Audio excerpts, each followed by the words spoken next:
Hi, friends. Lovely Tank here. I'm excited to share this bit of information with you that's very heavy on my heart and what I feel that it can provide value for mothers who primarily have children between the ages of infant and 6 years old.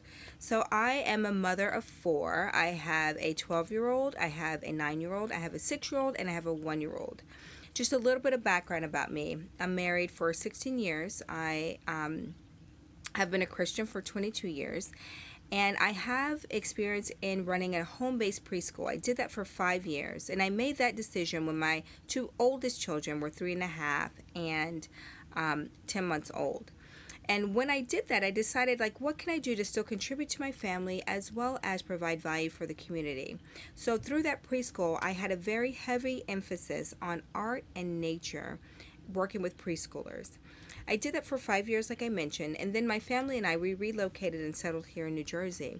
And I have had the blessed privilege to open up an art studio here in Bloomfield, New Jersey, where I primarily work with children.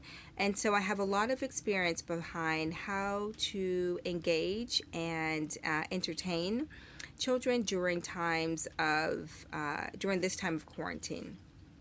But what I have found for myself is that the most important thing is for us as mothers to realize that we truly are the mood setters. And we really have to figure out, what do we need to do to take captive our thoughts and our moods and our intentions before each day begins. So as we're in this period of disruption, right? It's a new normal for all of us. So it's even a new normal for our children. So as we're in this period of disruption, what do we need to set our hearts at ease so that we can cultivate and create an environment of peace and of fun for our children during this time? Truly, the most important thing to realize is that, number one, this too shall pass. I mean, none of this is going to last forever. So you have to see that this time with your children is a privilege and is a gift and an opportunity to really become a great student of your child. The other thing that you want to realize is that what is it? The other thing that you want to realize is that there is great blessing and opportunity in this period. Though it is disruptive to what our old normal was, but there's so much gold and value in this time that we have to see and we really have to make the most of. So what I want to help us to think about is, what can you do? What are some tips that help me? And what can I encourage you with to help you cultivate that mindset and that spirit of peace within your home? One thing that's worked for me is to figure out, what are 3 things and 3 ways that I can encourage myself through the day. I know that if I can take hold of that morning time before my family wakes up and really use that time to pray, to meditate, to have literally that quiet time before the busyness of the day comes, I'm so much of a better human and mother for allowing myself that time. So once you can capture the morning and allow yourself to have that grounding time of prayer and meditation, like I said, journaling is something amazing that works for me. Then I can go into the flow of the morning with a heart and outward focus ready to give and serve. When I have taken care of that part, I've realized for myself that about 2 p.m. I usually hit a wall. So that wall for me looks like I might begin to get worried by, the distractions that are going on in the world. I might feel tired from being up early. I might be a little bit frustrated with working with one of my children for homeschooling. So for me, I've decided that 2 p.m., between 2 p.m. and 2:30, that's my time to get a nap. And that way I can rest, kind of shut off the momentum of whatever type of maybe negativity that might be feeding into me, and really begin to refocus once I wake up and set kind of that tone and that trajectory for what the rest of the evening is going to be. And then at night, I love to take a shower. That's always my page break, and how I like to cap off the end of one night and the end of one day as I prepare for what the next day will be. What I also wanted to encourage you with is, how can you find joy? You want to infuse your day with little bits of encouragement that will give you joy. For me, I also love to light candles. I love to have a cup of coffee. I might want to have a conversation on voice chat with a friend. So find ways that infuse joy into your day, and that will give you that morale boost and that encouragement that you need to fill your cup so you're better able to serve and give for your children. The other thought, and of course your spouse if you have one as well. The other thing that I want to share is that this time of pause is a beautiful opportunity for you to listen to the things that um, have been placed into you, right? So maybe you've always wanted to write a book. Maybe there's a painting that you want to paint. Maybe there's a song you want to write. Maybe there's a drawer or a closet that you want to clean out. And you've always used the excuse that I don't have time. Don't let this time pass you by where you look back and you find that you missed out on an opportunity to really listen to your heart's desires. So, really, in addition to finding ways to fill your cup, in addition to serving and meeting the needs of your family and children, figure out how you can find time to nurture the inner callings of your heart. I mentioned it earlier about becoming a student of your child. Never before have I had the opportunity to really sit with my 6-year-old and listen to how he's reading, understand how he's processing information, laugh with him, kind of cuddle with him in a way that I hadn't been able to before, strictly because of the busyness of life. So this is an opportunity for your children who are in that age range of this, let's just say infant to 5, 6 years old, for you to become a great student of them. This is truly a gift from God to have this time with your family and with your children. So don't miss out on it. Okay, so now that we've looked at how we can really get our hearts and minds in the right place, let's look at fun. All right, so some things that I want to help you to remember and consider as you're kind of out and about within the community and or in your home is you want to begin saving these fun egg cartons. Just a regular egg carton.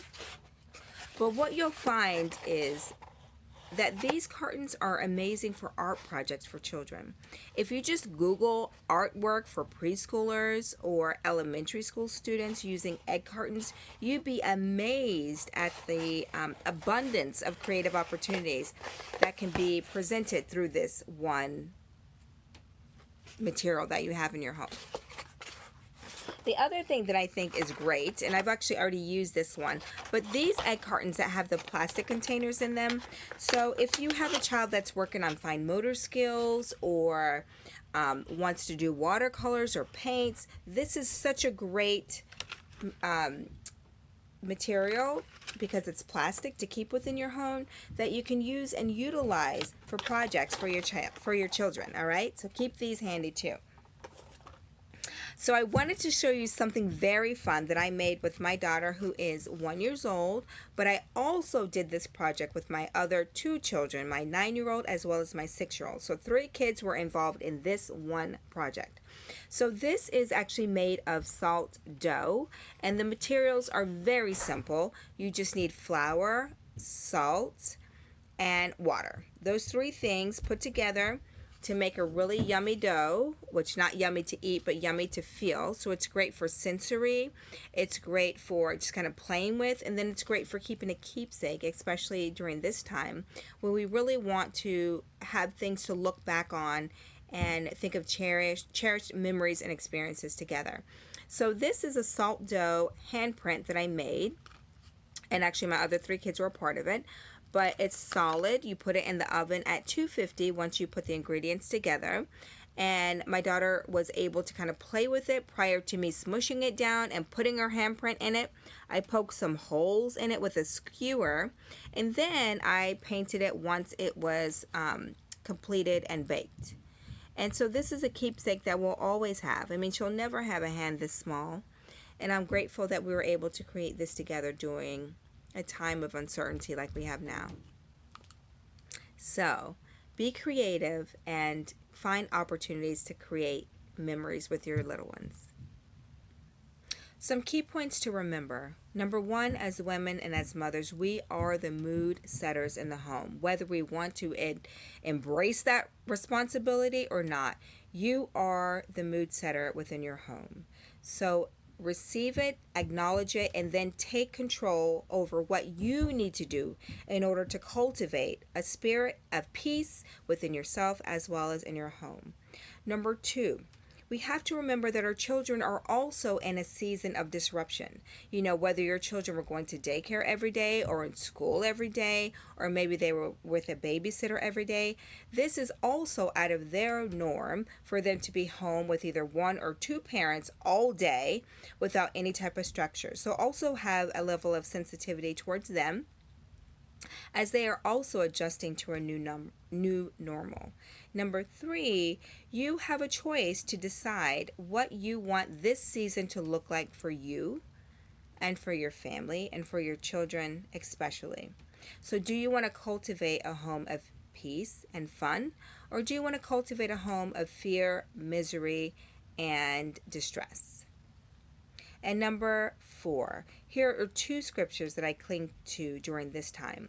One is Romans 8:28, which talks about, um, within all things, God is working for the good of those who love Him. So you have to remember, in all things, this is going to come out and work out for good. So we need to kind of lean in and embrace all that comes with it.